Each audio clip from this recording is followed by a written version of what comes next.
What is the best lawn that you can get in your yard? If you ask this question on the internet, you are going to get 1 million responses. And let's be honest, most of them are going to come from people who don't really know what they're talking about, because the only way you could possibly truly know the answer to that question is if you've been doing independent trials for a long period of time, testing these different turf varieties out in the exact same conditions. Let me introduce you to Emma, because that is exactly what she does. She's an independent turf researcher from Queensland, and her job is to run these different grasses against each other to see how they perform in Australian conditions. I went out to her turf research plot and we had an interview with her about everything she does, the scientific way she measures things like the colour of grass itself, how she measures the health, what she does, what her opinions are. She tests out Zoysias, buffaloes, couch grasses, or St. Augustine and Bermuda for those in America. She tests them outdoors in a polytunnel. And we also talked to Nathan from Turf Breed Australia, who's one of the people who is bringing and importing these different turf grasses into Australia, who are really interested in what Emma does because they want to know how their varieties are stacking up. If you've been interested in getting grass at your house, Emma is not just a person to listen to, she might be the person to listen to. And so without any further ado, here's that interview. Emma, how you going? I'm good, thanks, Luke. How are you? I think you're one of the coolest jobs in the industry. If I was a turf lover, I just want to spend all day trying out which one's best. It's hard, but somebody's got to do it, yeah, for sure. It's like a gladiatorial battle between turf varieties. Turf varieties, yeah, they like to stay put, but sometimes they like to creep. We've got to sort of stay on top of that. But yeah, I'm keen to have you here and go through it all. What you tell us? What is it you actually do here? Because like I just said, you test them out, but what does that actually look like? So the trial site is basically set up. We've got buffalo trial here, we've got a couch Bermuda trial here, and then we've got a Zoysia trial over there. So they're all in randomized block design, ready to go, so that any assessments or any data taken off them, we can actually run a stats analysis and get some meaningful data from it. So you work in consultation with the breeders, people who will sell it, and they hire you because you're independent, so that when you say something, there's a level of integrity there.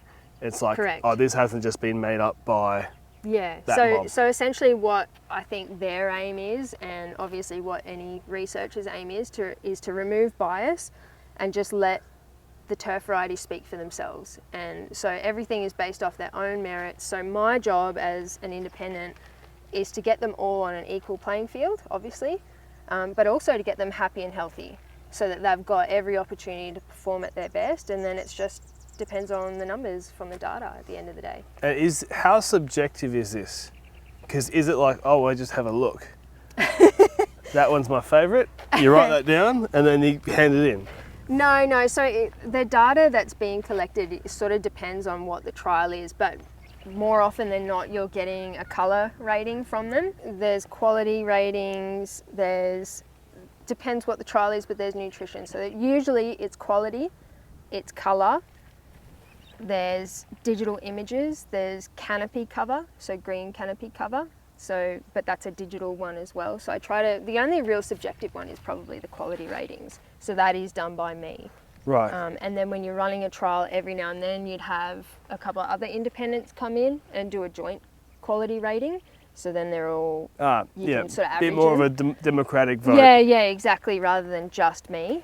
And then it really depends what the trial is, because if you want to get clip rate, then that's different again. So you're growing the growth, the colour. Seed head rating sometimes. Seed heads, you're doing the watering.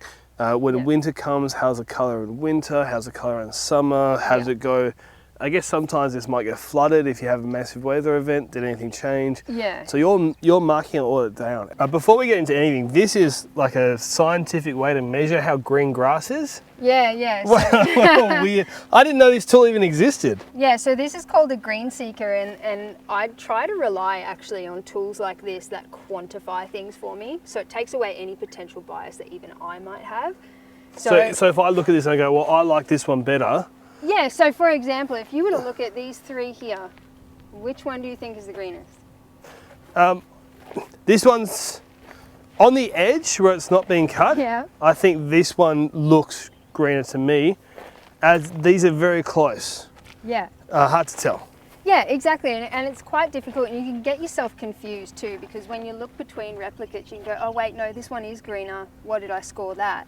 Whereas a tool like this, so this is called a green seeker, this takes multiple measurements and then it gives you an average at the end. So the way that I use this, depending on what's happening, like if we've got subplots and I'm running this way, it's got a little trigger here, and you basically walk along at about this height, pulling the trigger, and then you release the trigger, and that's taken a bunch of readings and averaged them at 0.59.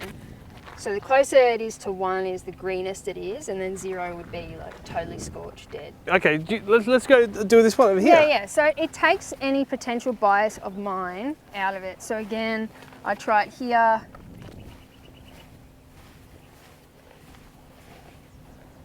And that one's 0.56. Which I said was about right. So if you then go on this guy here. Yep. So I thought this was a little less green.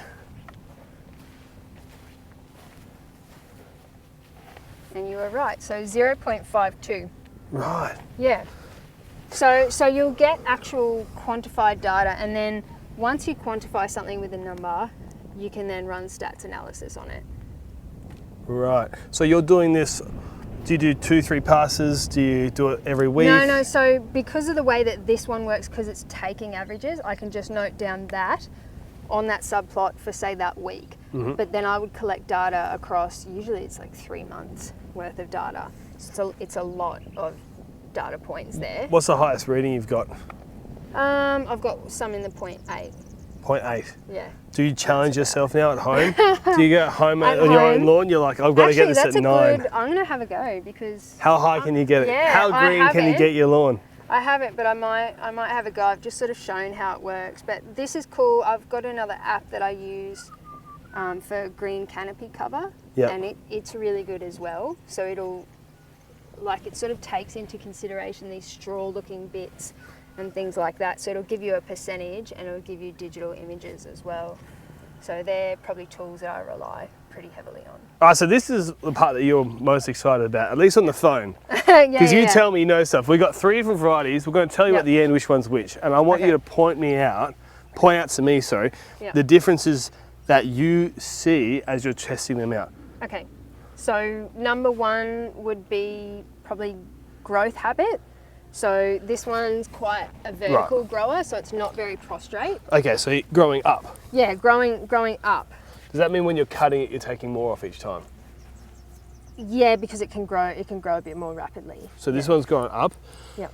I'm seeing on the edge here. Yeah, you can see the stolons here. So here's your runners coming out. You can see it's quite aggressive from this plot as compared with this plot here. So this one's more prostrate. If you have a look and sort of dig around, you probably feel a bit more thatch there if you want to. Well, I was saying with the runners going across, does that mean it gets like a thicker thatch? Yeah. So, well, it mats up a bit. Yeah. So it's sort of stolons over stolons over stolons. So whereas this is more like a leaf. That's more like a leaf. It's probably a really bad way to describe it, but I say it's probably a bit more like ryegrass in that the stands are sort of more upright. Yep. Rather than, it's still got some runners, obviously, that's how it grows, but it's just a really quite an upright grower, and it's something that stands out compared to the 2 others that are here.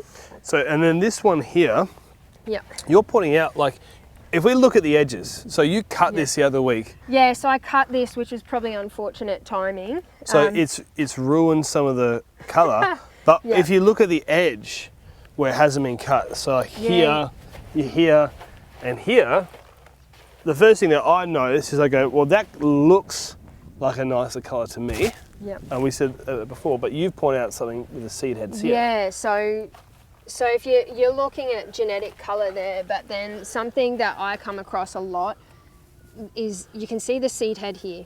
It's all throughout this one. And so if this were left to be uncut, you can see a couple coming through now, but if this were left to be uncut, it'd be covered in seed head. And then you compare that with, say, this edge here, probably be able to find like a handful, maybe less.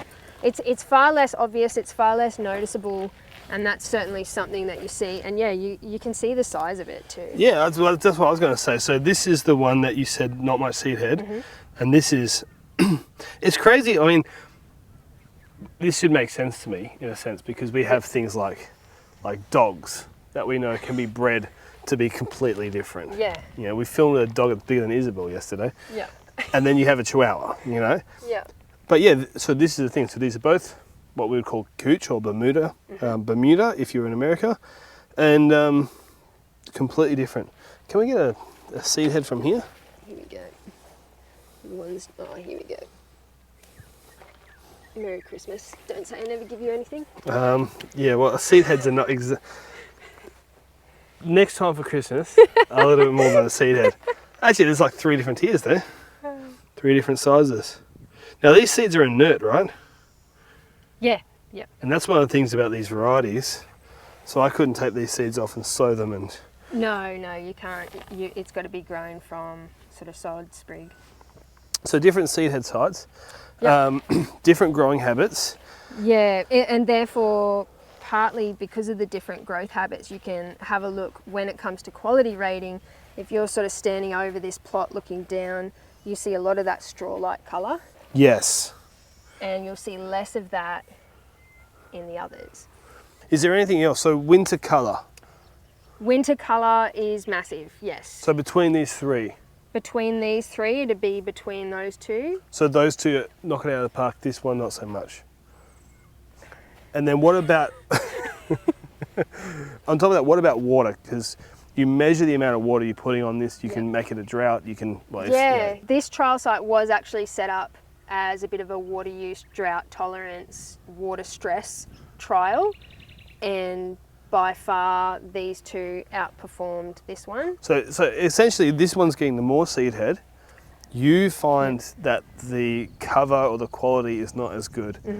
Under the same maintenance. So I'm it's sure same you could make fertilizer this look level? a little bit better, but yeah, nutrition regime also. So they're under the same nutrition regime. You would need more fertilizer with this one, more water with this one, and more grooming and upkeep maintenance, general maintenance, to get it to look like those under less nutrient. Right. Yeah. I think we're ready for the reveal. Okay. So what is this one? This is Wintergeen. Right. So this which is is what just about everybody has. Yeah. This is the stock standard roadside, $5-6 a square metre. Yeah. Still a beautiful grass. I've seen some beautiful lawns, but I feel really confident enough now that I've spent enough time around it that the initial outlay, I think, far outweighs how cheap this is to buy, because it needs more water, more nutrition, more time spent on it, and you're still not going to get the results that you get from the likes of IronCutter. So this is IronCutter. This one's IronCutter. And this is? This is TifTuf.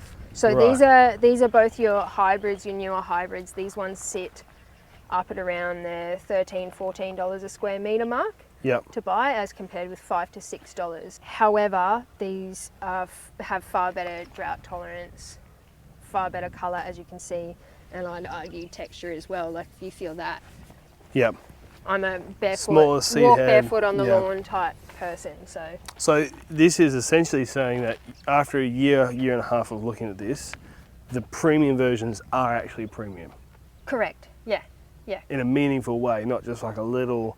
No, in a meaningful way. Yeah, in terms of quality, colour, drought tolerance, in terms of seed heads, how they grow. Yeah, all of those things that we've discussed, they far outperform your stock standard Wintergeen. So this is the Zoysia site. I want to show you this straight away. Emma's just pointed this out. These are the seed heads. And you can see 3 different Zoysias. Yep. Now these are both Japonicas, and that is an Australian native from the Central Coast. Zoysia. So what have we got here? You've got, let me try and remember. Yep. We'll say from the beginning. Okay. Let them know from the beginning? Yeah. Zoysia australis. Yep. This is Nara. That's Nara native Zoysia. That's a native one from the Central Coast. Yep. And this is? That's Empire Zoysia. Yep. And so this longer one, Australis, the shorter one, Empire, and the very long one with the white is No. Is Nara, yeah. And so, big on. I've just contaminated your site. Well done. No. The invoices in the mail. Actually, are they? No. Yeah, You're right. they're in it You're too. good. You're good. Save my. You haven't had much of a chance to test this out because it takes such a long time for them to grow over. Yeah. So you've got much more data on the cooch than on this. But just with an eye test, we can just tell right now there's some differences. Yeah. So there are key differences. If you look close up, the leaf blade all looks the same, right? So, but this one has a bit of a bluish tinge to it. I like it because I have blue cooch at home. And Yes. to me, this one, so this is Nara, it sort of reminds me of blue cooch, not just because of the thickness of the blade, but also because of that bluish tinge to it. So there's certainly a point of difference with Nara, Yes. other than it just being native to Australia. It's also got that nice blue to it. These two are Japonicas. They're pretty difficult to see differences with, which you would expect, as both being Zoysia japonicas. Same sort of leaf blade, they're just a bit more of a greener colour. Haven't really gone into too much trial work about them as yet, but looking at doing some shade tolerance testing. Okay, so shade tolerance, you're going to get a shade cloth. Yep. Because this is one of the claims of, or one of the reasons why you would go for this, or even a buffalo over there, Yep. is cooch, really good full sun. Yep. Maybe I don't have full sun. Maybe I want something that's less maintenance. Yeah. Do you notice that the growth rate, because you are still cutting all this, do you notice quite a difference in growth rate between the Zoysia and the cooch? Yes, yeah. So in growing season, I'd say if I'm not cutting the cooch weekly, I'm in trouble and I'm scalping it and I'll probably affect results. It also depends what cut height I'm actually meant to be keeping it at for the trial. But Zoysia is certainly less maintenance in terms of mowing requirement. It's in winter, you could get away with once a month if you wanted to. Right. Yeah.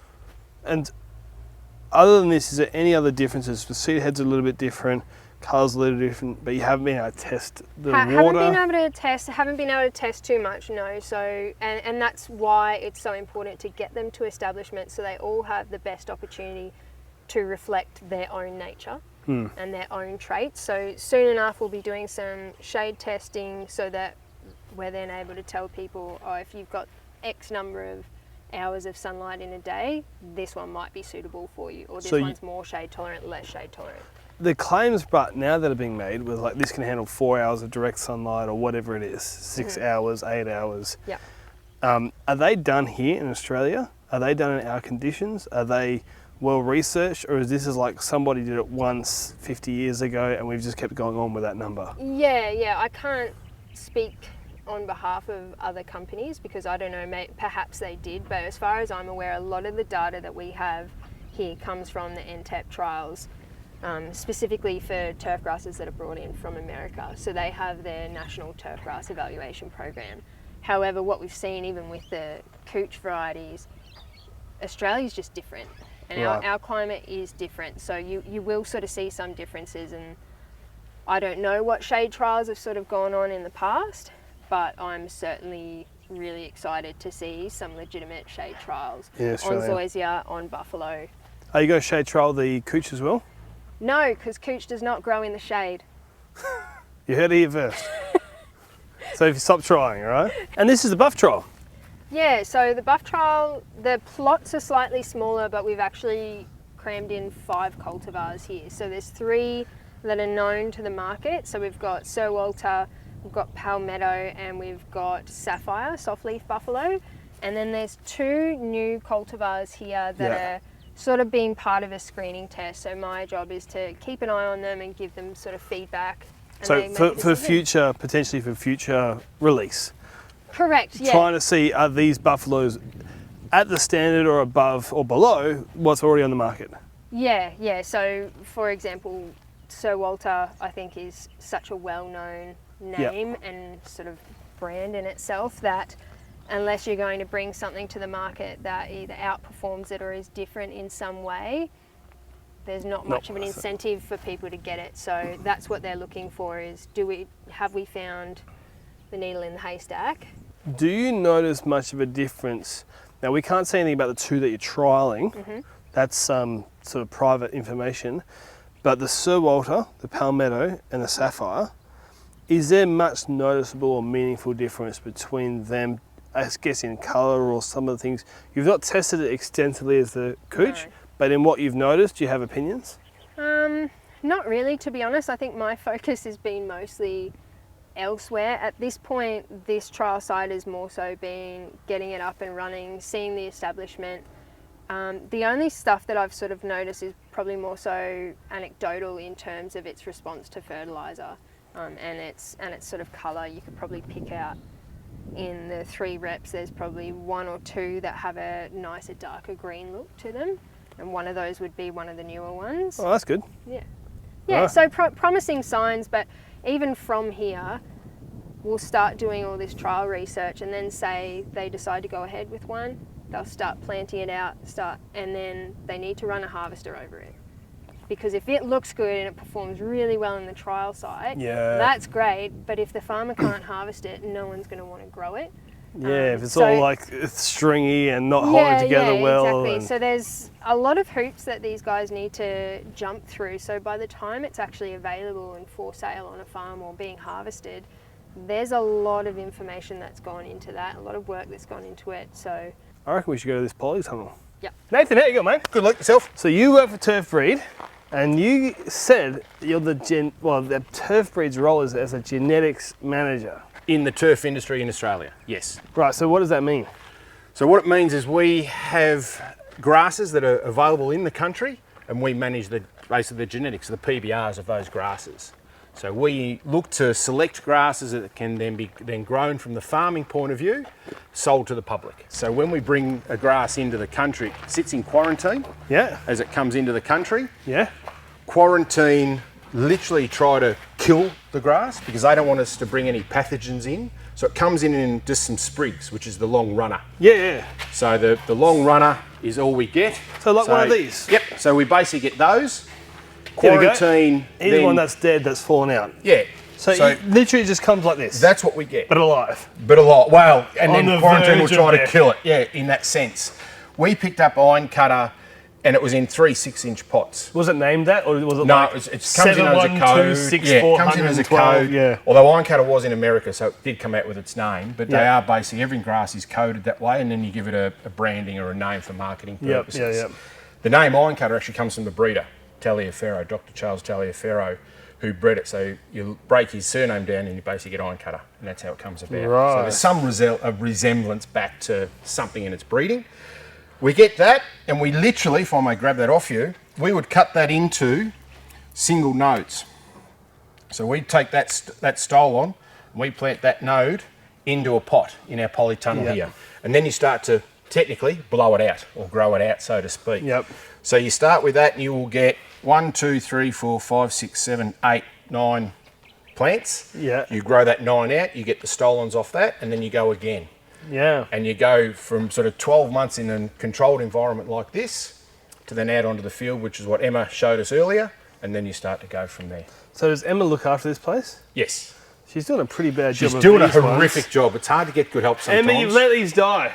I'm disappointed. I'm sorry, I'm not angry, I'm just disappointed. So these are some of our root trials that we've done over the time, and you've probably seen us do sort of one with IronCutter. And it's massive roots, and that. This is basically how that trial derived.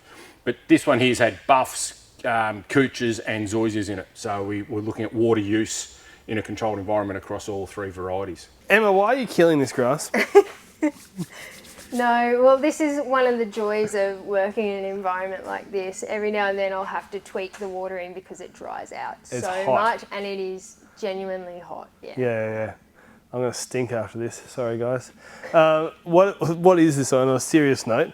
You've gotten a bunch of trays from your local hardware store, and what's going on? So essentially here is a bit of genetic material to say that it's pure, but also we've just replanted these out from sprigs. So they're in the grow-in phase, so that there's an example of each sort of variety. So we've got Nara, Empire, we've got Augusta Zoysia here, and then we've got 2 new Zoysias that they're looking at. So we're keeping all the Zoysias on one table So do you like trial it here, and if it sucks here, you're not even going to put it out there? Potentially. Or if we lose it out there, Oh, we've you got still got some stock Yeah. here. If Emma accidentally glyphosates it, I wouldn't run it past her. I think Either she's would got I, it in like there. I say, we do, yeah. We all make mistakes. It's a natural product, as we say all the time, and we're dealing with Emma too. So, The way I like to say it is like, we all make mistakes. You seem I to be just seem to making make a a lot. lot, you yeah. know? which is part of trial and error, isn't it? It's part of the fun, but You gives us hide it security. because she's so It's a tough on the grass. Yeah. Correct. No, I'm trying to work out what can handle my Emma's maintenance lack program. of attention. Yes. No, I'm Yeah. If it kidding. survives Emma, We're we're right, fine. we're good to go. Okay, sorry, I was cutting you off. What were you saying before? It gives us just a resource as well to know if we do run out. So we spoke earlier about how we bring it into the country in those runners. We then basically look to plant a bit of a genetic resource. So we plant them into different tubs, or even when we do the smaller stuff with those one node sprigs, they go into little planting trays. And then this table will be full of those planting trays, and then we can take those trays from here out into the field. I like how you're testing out to see how well the grass will grow up my retic pipes. Yeah.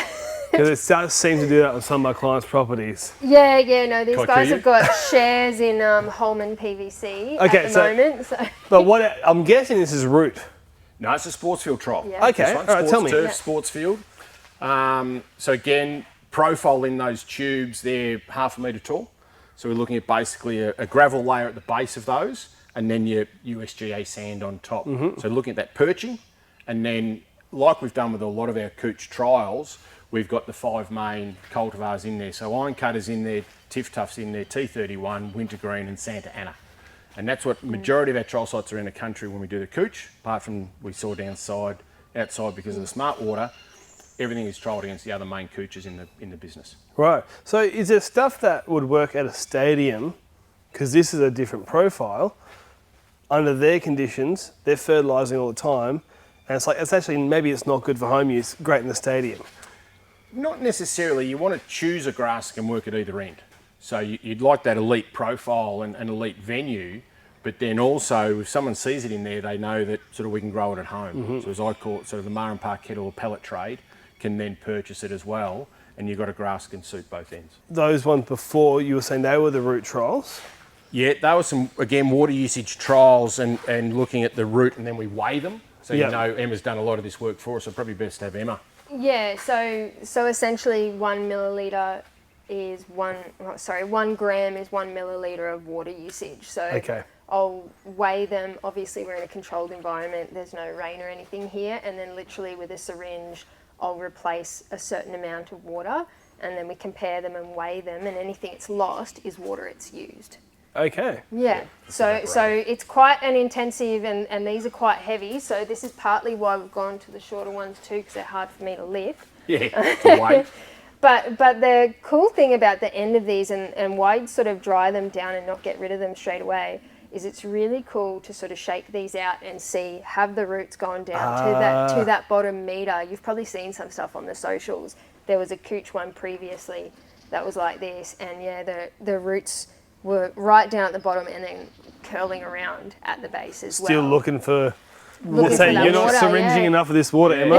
And we then look at that, we can then use that still to do, and weighing them, basically to look at then how much weight is in the root mass Yeah. of that particular grass variety cultivar as compared to then what's sitting on top of it as well. Yeah. So we do a loss on ignition test there to see where is the root mass to the thatch and to then that leafy Yeah. colour as well. Because you might have, if you didn't take it out, you might just weigh it and go, well, this one's doing pretty good or this one's doing pretty good.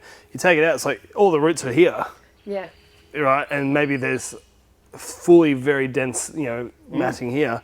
Or someone's got roots here, someone's got roots here, and Yeah. it tells a different story. It's probably a little bit exaggerated being that extreme, but Yeah. again, In some cases though, that is what was sort of shown when you, and like you said, it's not something that you would usually be able to look at, and that's probably the benefit of being on a sandy profile is you dry it down and you can literally hose the sand off, and then all you're left with is this.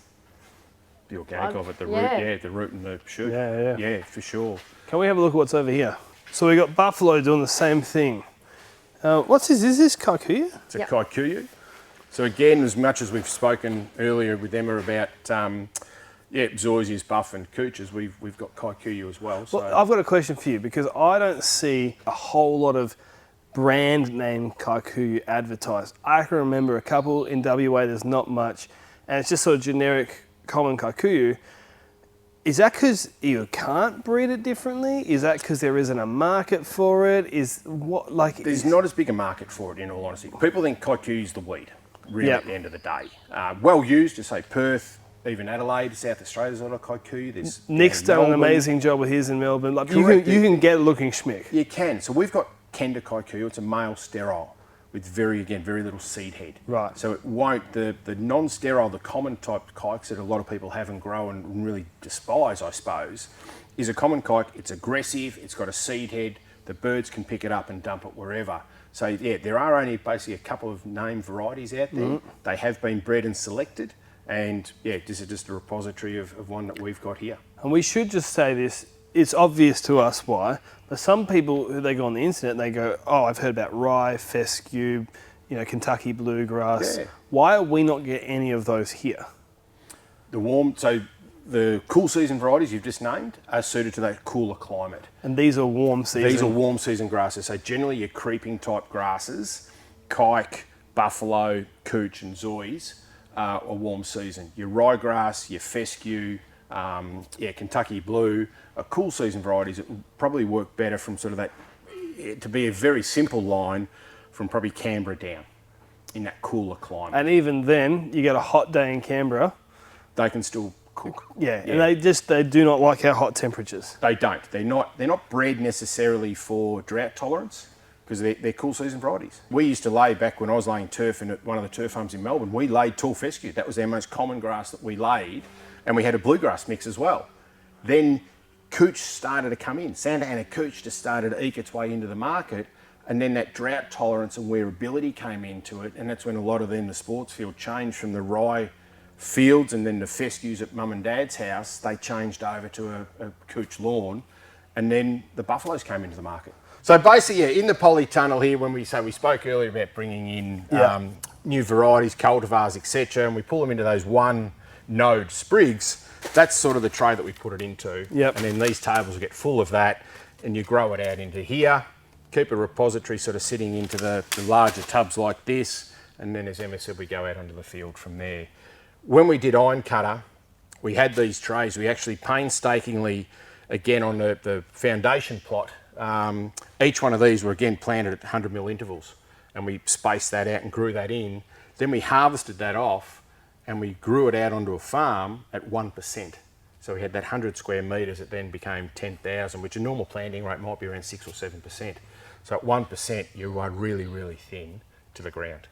So does that mean that it's a better option for the turf farms? Yes. So they can grow it quicker. That growing in, yeah. So we look at, as much as it might look great on top and nice and green, etc. like that, we've got to make sure it's viable for a grower. Yeah, like we said with the cutting before, growing quickly enough. All of those things come into play. But I guess if it took 3 times as long to grow, you would have to charge roughly 3 times as much per square metre. Correct. Because I think that's what people don't realise, is that as a farm, it's like you only have a limited number of space. And if it's so slow to grow, you're just hamstringing your market. Yeah. 100%. You're not making enough money. Which I think is why some of the Zoysias might be a bit up there in price, because they'll probably harvest it once and they might not get back on that paddock where they've harvested. Whereas a cooch paddock, they just go harvesting all the time. Yeah. That's why Kikuyu is negative. They pay you to take it these days. But in certain regions they do. Correct. Yeah. It's too quick. Well, I've had a great time. Yeah, same. Ultimately, the question though is which one's best? Well, which one's best? That's a difficult one to answer. And honestly, I think it's something that people need to understand. It depends on what you are after, and it depends on your environment. If you have super heavy shade, straight away, I've narrowed it down to buffaloes. Right. Then you can look within the buffalo cultivars. If you have heavy traffic, full sun, you're on water restrictions, I'd probably narrow that down to cooch varieties, because they handle water stress a lot better than anything else. And even then within them, the hybrids. Correct. And so you've narrowed it to a variety, and then you can narrow it even further with the cultivars based on the information that's out there and the information being collected.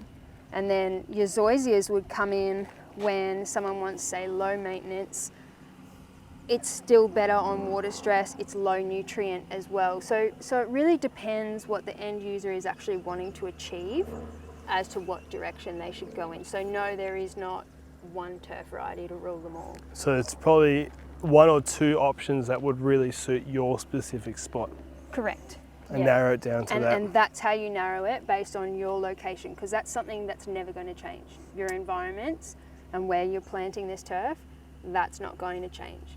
And then, so you let that dictate what you're then going to plant there. Now you also, before we head off, you've got your own YouTube channel. I do. Thank you for the plug. Yeah, so Lawn Care Australia on YouTube. So as on your shirt.